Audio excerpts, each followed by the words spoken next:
Hi friends, welcome back to my channel. ఈరోజు video వచ్చేసి travel vlog. ఈ నెల సంక్రాంతి హాలిడేస్లో భద్రాచలం వెళ్ళాలని ప్లాన్ చేశాం. సో ఆ రోజు పొద్దునే ముగ్గులు వేసుకొని పిల్లలకి భోగి పళ్ళు పోసుకొని లగేజ్ అంతా ప్యాక్ చేసుకొని కొంచెం ఫుడ్ అనేది ప్రిపేర్ చేసుకొని స్టార్ట్ అయ్యాం. మా పిల్లల్ని తీసుకొని అమ్మ వాళ్ళతో కలిసి స్టార్ట్ అయిపోయాం. మా ఊరు వచ్చేసి గోదావరిఖని, పెద్దపల్లి డిస్టిక్. సో అక్కడ నుండి మేము భద్రాచలం కార్లో వెళ్ళాలని ప్లాన్ చేసాం. మేము స్టార్ట్ అయ్యేటప్పటికి మార్నింగ్ 9 అయిందండి.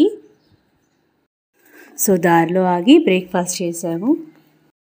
వెళ్ళే దారిలో మాకు మేడారం వస్తుందండి. మేడారంలో సమ్మక్క సారలమ్మ జాతర జరుగుతుంది కదా, ఆ ప్లేస్ని దర్శించుకుందామని ముందే అనుకొని బయలుదేరాం. ఇది వచ్చేసి జంపన్న వాగండి.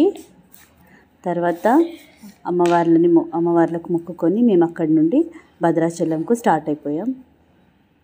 మేడారంలో అయితే జాతర టైం కాకపోయినప్పటికీ చాలామంది జనాలు వస్తున్నారు, వాళ్ళ మొక్కులు చెల్లించుకుంటూ ఉన్నారు. మేము వెళ్ళినప్పుడు కూడా భక్తుల సంఖ్య ఎక్కువగా ఏం లేదు, కానీ జనాలు అయితే ఉన్నారు. మేము భద్రాచలం రీచ్ అయ్యే వరకు అయితే ఈవినింగ్ 4 అయ్యింది. సో మేము ముందుగా రూమ్ తీసుకొని రెడీ అయిపోయి టెంపుల్కి బయలుదేరే వరకు 6 అయింది. భద్రాచలంలో రూమ్స్ అయితే 3 బెడ్స్ ఉన్న ఒక రూమ్ తీసుకున్నామండి. ఫ్యామిలీస్తో వచ్చిన వాళ్ళకైతే రూమ్ బాగా సరిపోతుంది.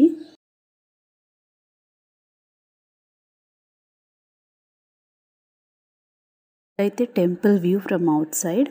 లోపలికి వెళ్తే ఇలా స్టెప్స్ ఉంటాయి. లెఫ్ట్ సైడ్ అయితే ఫోన్స్ మనం అక్కడ ఇచ్చేసి పైకి వెళ్ళిపోవాలి. పైకి వెళ్తే టెంపుల్ గుడి, గర్భగుడి ఉంటుంది. ఇది చాలా ప్రశాంతంగా అనిపించింది టెంపుల్ లోపల. బయటికి రాగానే గోదాదేవి, వెంకటేశ్వర స్వామి ఉత్సవ విగ్రహాలను ఊరేగిస్తూ ఉన్నారు. చూడడానికి చాలా కన్నుల పండుగగా అనిపించింది. దర్శనం చేసుకొని కాసేపు అక్కడే ఉండి రూమ్కి బయలుదేరాం. సో ఆ రోజు నైట్ రూమ్లోనే పడుకొని పొద్దున్నే లేసి రెడీ అయిపోయి పర్ణశాలకు స్టార్ట్ అయ్యాం. పర్ణశాలకు వెళ్ళే దారి గూగుల్ మ్యాప్స్లో పెట్టుకొని స్టార్ట్ అయ్యామండి. వెళ్ళే దారిలో సీతమ్మ వారి నారచీర ముందుగా మనకి వెళ్ళే దారి కనిపిస్తుంది, కానీ అందరూ ముందుగా పర్ణశాల వైపు వెళ్తారు. ఆ తర్వాత వచ్చేటప్పుడు నారచీర చూసుకొని రిటర్న్ అవుతారు. సో వెళ్ళాక పర్ణశాల దగ్గర గోదావరి నది దర్శనం ఇస్తుంది ముందు మనకి. మేము వెళ్ళే సమయానికి ఎండ స్టార్ట్ అయినప్పటికీ గోదావరి నది ఒడ్డున చాలా అందంగా ప్రశాంతంగా కనిపించింది. అక్కడ ఒకరికి 60 రూపీస్ చొప్పున బోటింగ్ ఫెసిలిటీ ఉంది. సో మా పిల్లలు బోటింగ్ చేద్దామని అడిగారు. సో మేము ఇక్కడ బోటింగ్ చేసాము.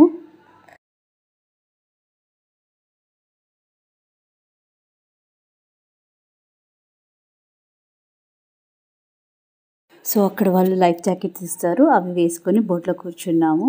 ఈ బోటింగ్ చేయకపోతే అంత బాగా అనిపించేది కాదేమో అనిపించింది. చాలా హ్యాపీ అనిపించింది. ఆ గోదావరి అందాలు చూడడానికి 2 కళ్ళు కూడా సరిపోలేదు. యాక్చువల్గా పాపికొండలో టూర్ ఉండే, సో మేము వెళ్ళలేకపోయాము. సో ఈ బోటింగ్ వల్ల మా పిల్లలు సాటిస్ఫై అయిపోయారని చెప్పొచ్చు.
కాసేపు అక్కడే ఉన్న ఇసుక తిన్నెల మీద కూర్చొని గోదావరి అందాలు చూస్తూ అక్కడే రెస్ట్ తీసుకున్నాము. ఒక 10-15 మినిట్స్ తర్వాత మెల్లిగా నడుచుకుంటూ పర్ణశాల వైపు బయలుదేరాము. కొంచెం నడవాల్సి ఉంటుంది లోపల దాకా. వెహికల్ని కొంచెం దూరంలో పార్క్ చేసి అక్కడి నుంచి ముందుకు నడుచుకుంటూ వెళ్ళాల్సి ఉంటుంది. వెళ్ళే దారిలో అన్ని షాప్స్ ఉంటాయి. అవన్నీ చూసుకుంటూ మనం టెంపుల్ దగ్గరికి వెళ్ళడమే.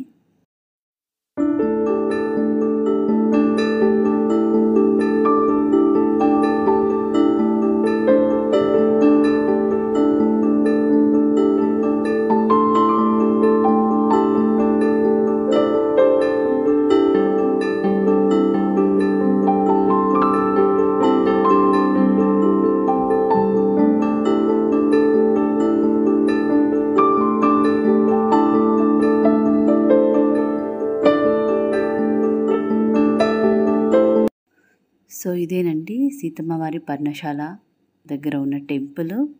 సో అక్కడే బయటే చెప్పులు విప్పేసి లోపలికి వెళ్ళిపోవాలి. దర్శనం చేసుకొని బయటికి వచ్చాం. బయటికి వచ్చే సమయానికి అక్కడ సీతారాముల కళ్యాణం జరుగుతుంది. చాలా అదృష్టంగా భావించాము సీతారాముల కళ్యాణం చూడడం.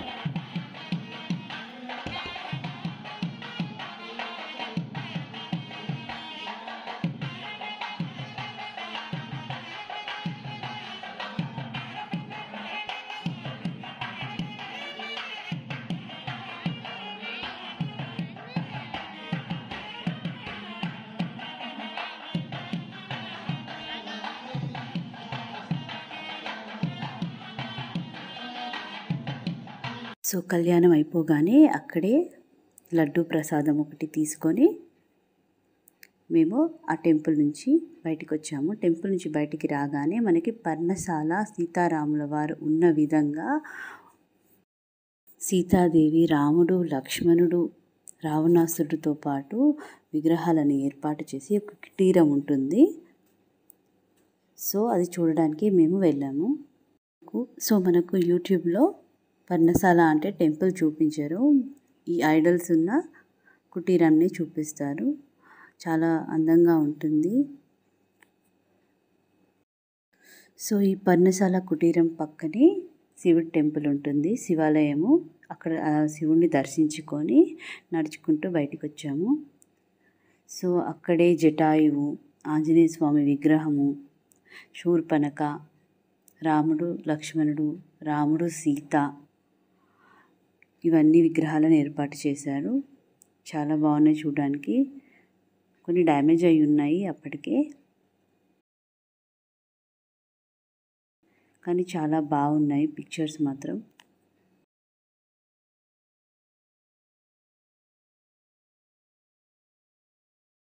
సో ఇదండి పర్ణశాల. దీని తర్వాత సీతమ్మ నారచీరకు వెళ్ళాల్సి ఉండే, మేము చూడలేకపోయాము అది. సో ఇక్కడే చాలా టైం తీసుకోవాల్సి వచ్చింది. కానీ తప్పకుండా పర్ణశాలను దర్శించండి ఈసారి భద్రాచలం వెళ్ళినప్పుడు.